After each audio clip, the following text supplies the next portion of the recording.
Alright, response video of sorts to Holiday, who doesn't deserve it. But anyway, I had written stuff about happiness and productivity, in a previous, I even mentioned it in a previous video, the two concepts are really what we're fighting with our life.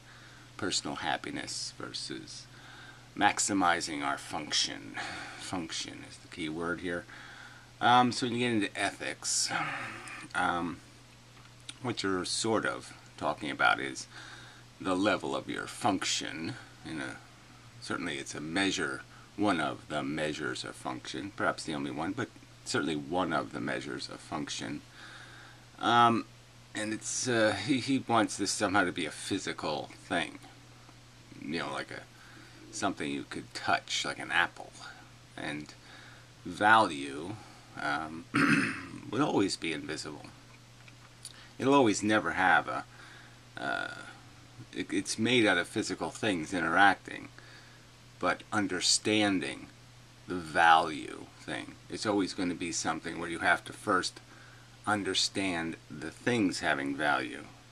So you have to see something that's it's not a material in a gross sense aspect of its function. Yes, it's materially a sword has to penetrate somebody else's body, for them to be killed by it. The activities that are negative, that you can deduce to be of no productive or useful contribution to the destiny of feeling organisms or something, the state, whatever the thing you're valuing is, it would always be it's not gross in the activity, it's gross in terms of your understanding, because you understand decidedly that something is precious and that it shouldn't be soiled. That part of its charm is dependent on this. It's like you don't paint a diamond black or something,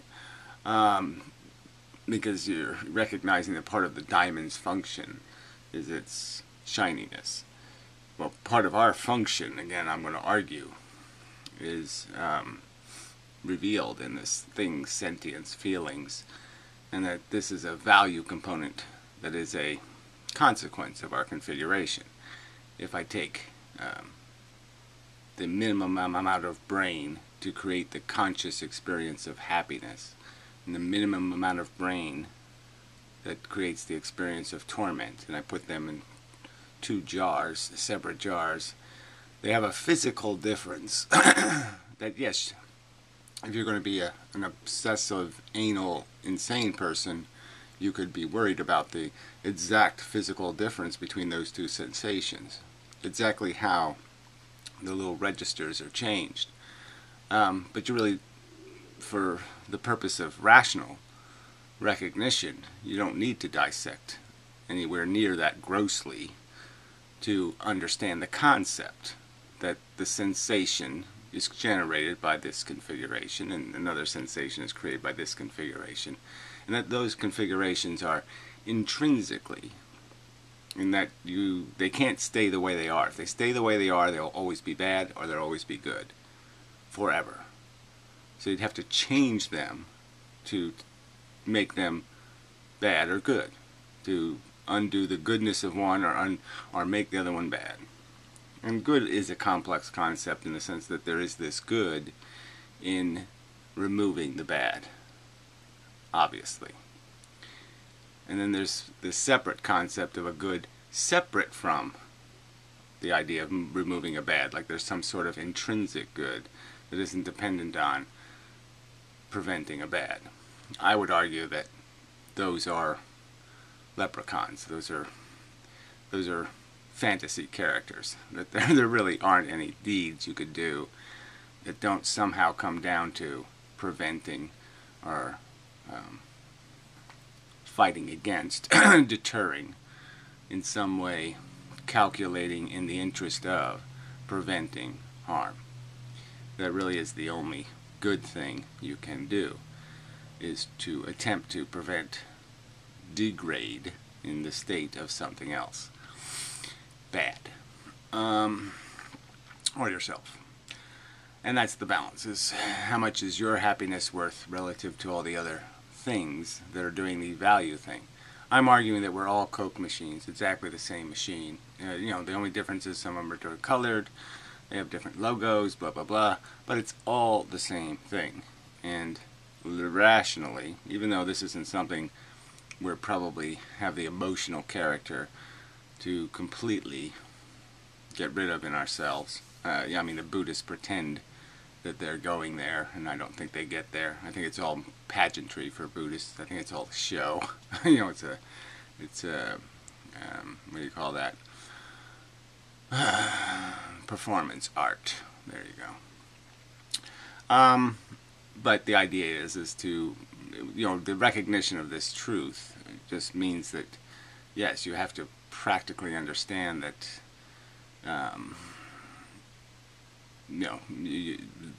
you're not more important, and that if $10 will make somebody else happier than it'll make you, or it'll prevent a greater harm from happening to them, that you're kind of obligated to spend the $10 the more efficient way, rationally. It's a rational obligation, because the harm that will be experienced by that other is the same as if it was happening to you, and you'd certainly pay the $10 to fix you.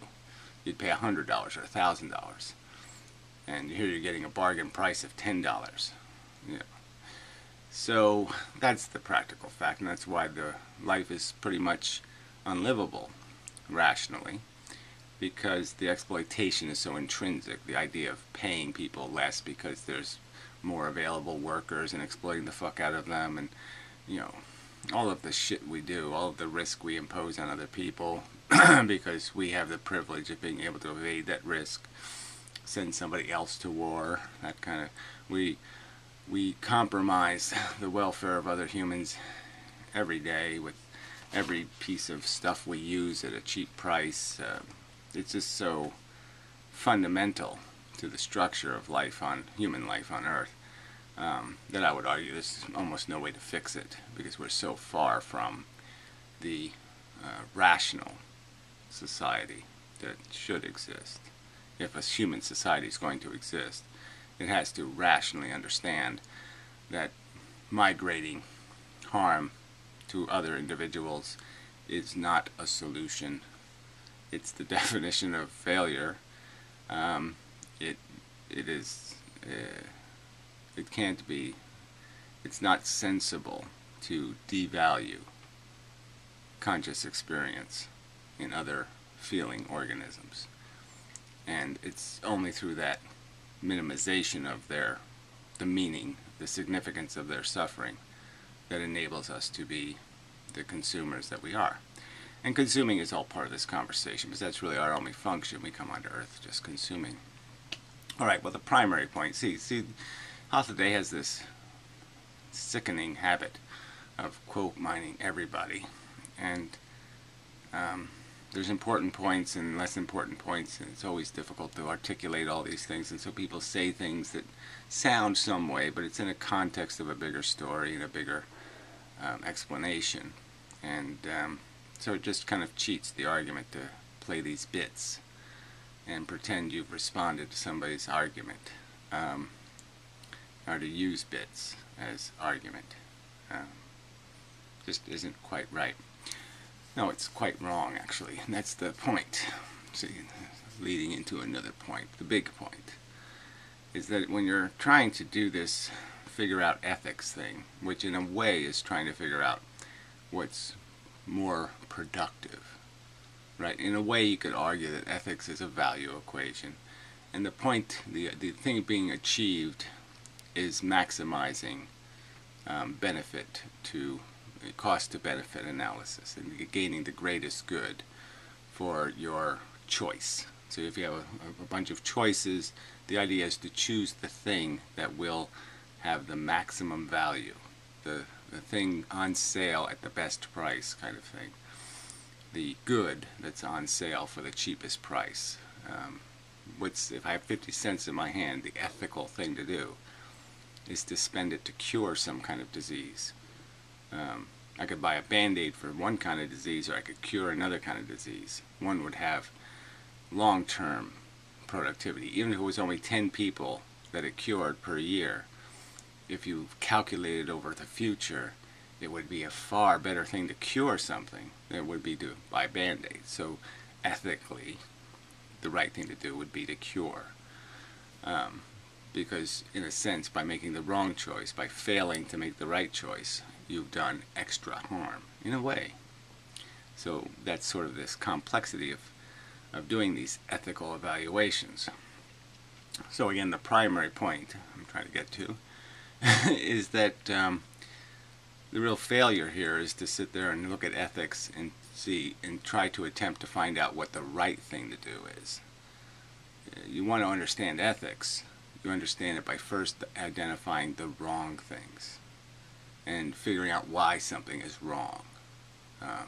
That's the easy part. So you want to do ethics in any kind of coherent manner. You start with the things you know to be wrong. Some overt act that has no or low probability of having any value. And that's the other thing that has been stated over and over and over and over again, just keeps being ignored, is that ethics will never be, since we don't have perfect vision of the future, something where we can know for certain that we've chosen the right choice, because we're stuck with this uncertainty about future implications. I could save a drowning man. It could turn out to be Adolf Hitler. Blah blah blah blah blah. What a disaster, you know.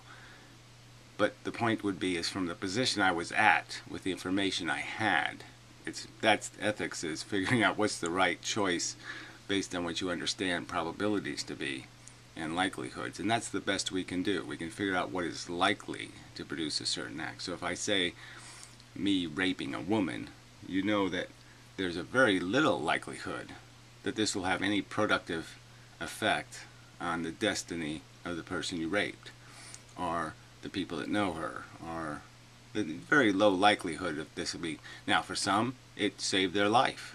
If they weren't raped, they would have got hit by a car, or they would have stayed in a bad marriage, or some other kind of bullshit. But we know that that's the low probability outcome, that the high probability outcome is a lot of anguish and pain and suffering and misery and blah blah blah blah blah. And so a conversation about ethics has to be a conversation about general principles. General ones. Not complete ones. Not always true ones. Not any of that crap. Just general principles that have strong probabilistic nature, where we can know that yes, the act of sticking knives into people, most of the time sticking knives into people will not be a good event from certainly a social point of view. I mean, I guess I could argue that since I see most people as menaces, as unproductive monsters consuming way more than any value they produce, that yes, it would probably be a good thing. But we're trying to have this conversation in some sort of pragmatic circumstance where the principle, the understanding, my principle that I understand, which is that we are consuming monsters. That's one of these principles, one of these facts, so to speak, that are relevant to these principles. And that our tendency is to consume without any view to the value of what we're consuming, like a lion or something. Lions aren't being malicious, but yes, in their lifetime they cause a lot of suffering. They kill babies, they create orphans, they harass, they terrify. I mean, just terrible. Productivity statistics, their blood footprint is really bad. And I guess that's sort of what we're talking about here, is your kind of a footprint you have on the world. In your life, you will footprint. You will affect people. You will fuck their destinies up. And the idea is to try to do that ethically, which means try to be an asset rather than a deficit. Try to be a producer rather than a consumer. And this is the tricky part of our function, because we can function as producers, as something that does um, facilitate economical, cheap, um, quality consumption versus waste consumption.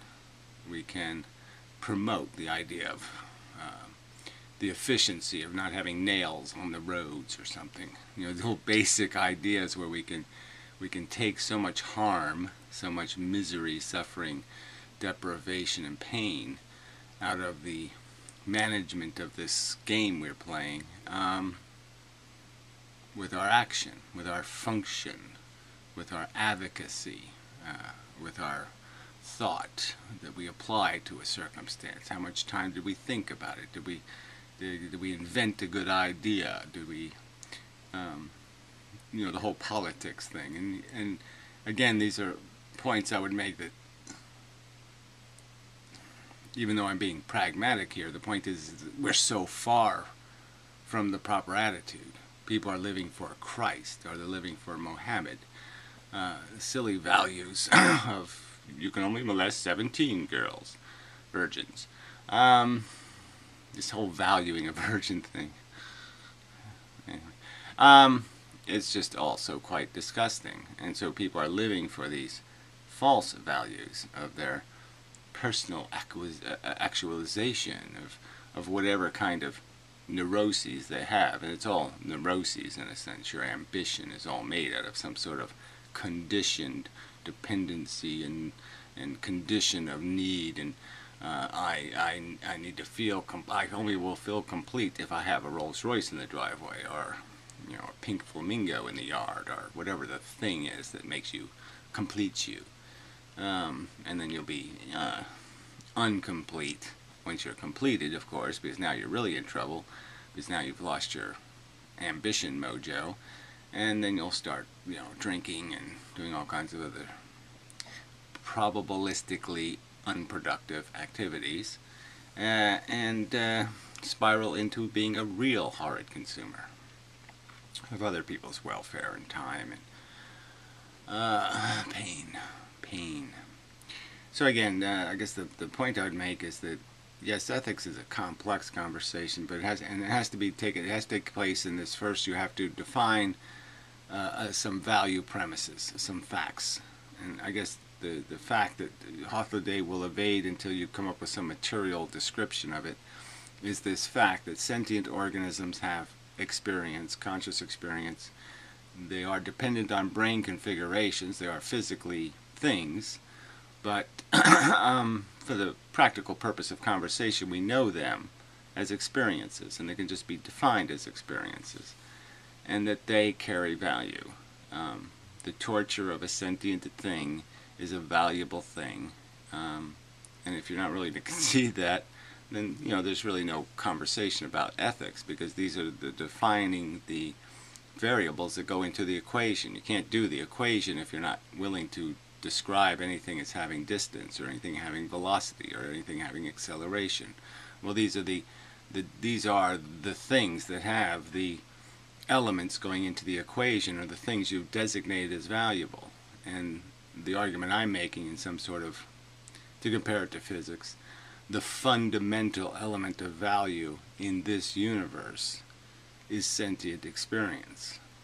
Outside of sentient experience, or outside the ability of something to affect a sentient, value doesn't exist. Things can interact in any way, and it's quite meaningless or irrelevant. They're all equally interesting configurations of mush.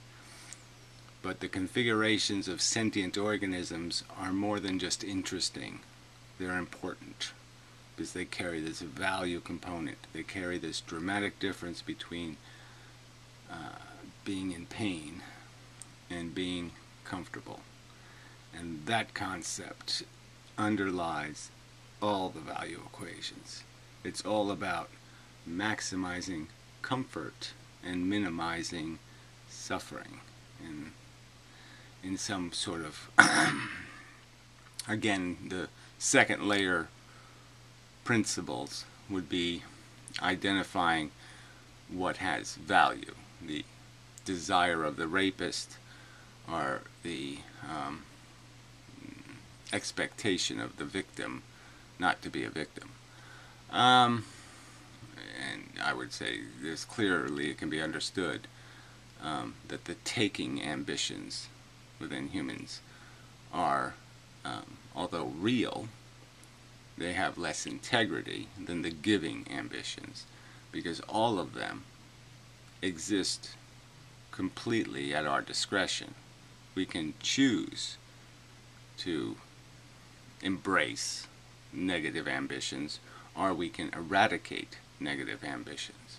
We can make them improbable to arise by having the dignity to rise above our nature and create a civilization that will not accept, just won't accept it in a no tolerance kind of way, it as a manifestation of function in any kind of regular aberration.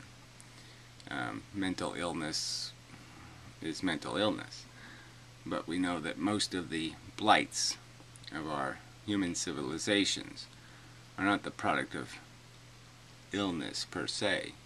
They're the product of gross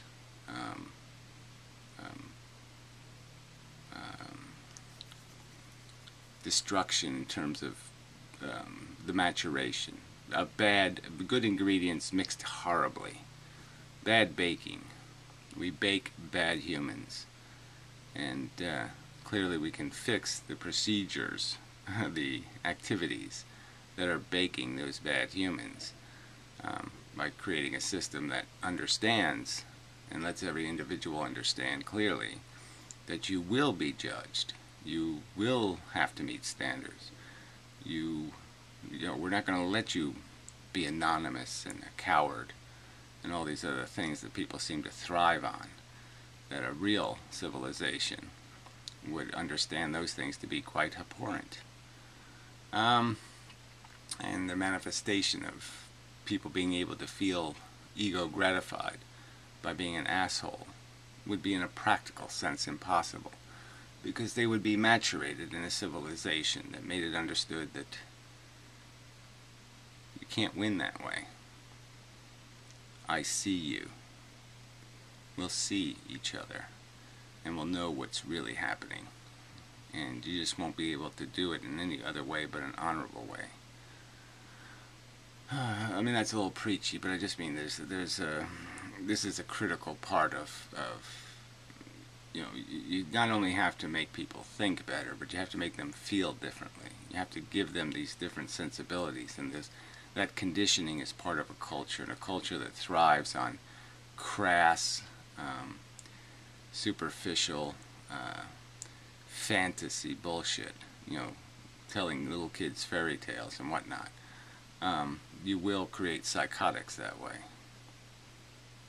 You won't create people, individuals, who are in the real world trying to figure out how to maximize their function, because you have set them up to think the goal is the pot of gold, and that the goal isn't maximizing the goal that is your function, the power of your ability to affect the world and to have an effect on the world. And that is the real power you have. That's the gold. That's the value of your existence. So anyway, I won't belabor the point. I think I hit the key thing. You know, I could just go on and on, but there's so much there, right? I already gave your brain so much to work with, really. You could play this video over and over, and you could say, "Oh shit, okay, yeah, go." And, you know, there's so much you could do with it. I know you could, if you really try. But anyway, most of it's there. So anyway, so I guess my point to Hoffa today is, I think you're approaching the subject wrong. I think if you focus on wrong rather than right, you'll see it's the reality of it's in the white space, so to speak. You're focusing on what's the right thing. Well, no. The real thing that creates the contrast is what's the wrong thing, and the wrong thing is fairly easy to see something and say, that's not right. That part's pretty easy. So anyway, so if you start there, I think you'll, just start there, and then as you work your way up, you'll figure out that, shit, almost everything we do is wrong. And that's because we're born wrong. We're born selfish consumers. Selfish consumer. I'm just saying, if you take that concept, there's not much room for good to be somehow associated with the concept of, I'm going to make a selfish consumer. That's like making a soda machine that really is a poison making machine. It's pretty much just, look, if we were born AIDS viruses with intelligence, we acquired intelligence over a 10,000 year period, we would have to concede, oh my God, look at how we're constructed. We're a fucking virus, and all we do is cause pain and suffering, and otherwise we don't do a damn thing of any value whatsoever. I mean, we'd have to concede that, gee, we've got to change this function, or there's just no reason for us to be here. And the problem for us humans is selfish consumer, nepotistic, racist, you can add all these other little words, consumer. That might as well be death machine. I mean, that might as well be, you're doomed to be unequitable in your effect on the world. You're probably going to take more than you can produce, because there's almost nothing in there that's called production. Gratifying needs that don't need to exist, frankly, that's just circular logic, to think that that makes any sense. So you have to solve a problem that wouldn't exist if you didn't create it. That's one of these tricks of ethics, is you can't make a problem and then start a fire and then put out the fire. No one would say, that's good ethics. What an ethical guy. No, they'd say, what an asshole. And most of our human function is basically caught up in this idiotic process of make a mess and then clean up half of it and put a hero badge on your chest. So there, that's a big extra bonus bit. That's, I've said this before, but I've said almost everything before. 4B, there, I never said 4B. I just have to make up words to say, just so I made, hey, it's an original video, I said 4B. Something like that. But anyway, yeah, that's enough. So, till the next time, and, I mean, fuck your insinuations, fuck your distortions, fuck your quote mining, fuck your manipulations. Your argument style is cheap, superficial, and it's just loaded with your ego problems. So, fuck you.